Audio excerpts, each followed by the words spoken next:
కేంద్ర పురావస్తు శాఖ వారి ఆదేశాల మేరకు డాక్టర్ బిఆర్ అంబేద్కర్ కోనసీమ జిల్లా రామచంద్రపురం మండలం ద్రాక్షారామం గ్రామంలో గల శ్రీ మాణిక్యాంబ సమేత శ్రీ భీమేశ్వర స్వామివారి ఆలయ జీర్ణోద్ధరణ పనులు ఈ నెల 24 నుండి జూన్ నెల 30వ తేదీ వరకు చేపట్టనున్నట్లు ఆలయ కార్యనిర్వహణాధికారి ఆలయ అర్చకులు తెలిపారు. అమ్మవారి గర్భాలయం స్వామివారి మూలవిరాట్ మరమ్మతులు కెమికల్ ట్రీట్మెంట్ చేయ నిమిత్తం గర్భాలయం స్వాధీనపరుచుకున్నందున శృంగేరి పీఠాధిపతులు భారతీ తీర్థ మహాస్వాముల వారు అనుగ్రహించిన నర్మదా బాణలింగమునకు శ్రీచక్ర యంత్రమునకు ప్రతినిత్యం ఉదయం 6 గంటలకు ప్రథమాభిషేకములు కుంకుమార్చనలు, ఉదయం 10 గంటలకు అభిషేకం కుంకుమార్చనలు నిర్వహించడం జరుగుతుందని అన్నారు.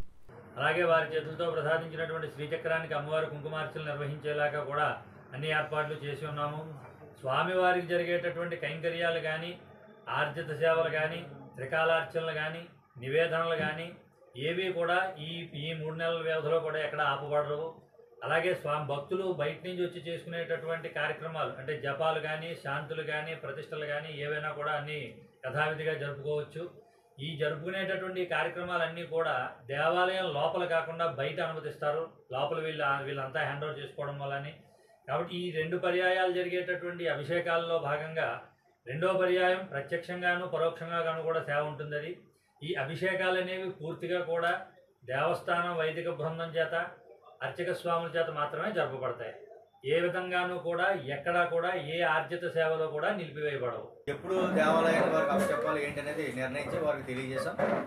ఆ ప్రకారంగా వారు కేంద్ర పురావస్తు శాఖ వారు ఈ నెల అంటే ఏప్రిల్ 24/4/2024 నుండి 30/6/2024 వరకు కూడా వారికి అమ్మవారి స్వామివారి గర్భాలయాన్ని వారు హ్యాండ్ ఓవర్ చేసుకోవడానికి మాకు ఉత్తర్వులు ఇచ్చారు. ఆ ఉత్తర్వుల్ని మా యొక్క ఉన్నతాధికారులు అమరావతి తెలియజేసి వారి అనుమతి తీసుకున్నాం.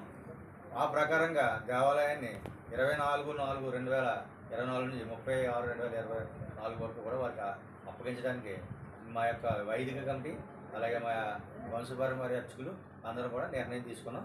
అయితే వారికి అప్పచెప్పిన తర్వాత మిగిలిన స్వామివారికి జరిగే కైంకర్యాలు, సేవలు, విధి విధానాలు అన్నీ కూడా మా వంశపారంపర్య అర్చకులు తెలియజేస్తారు.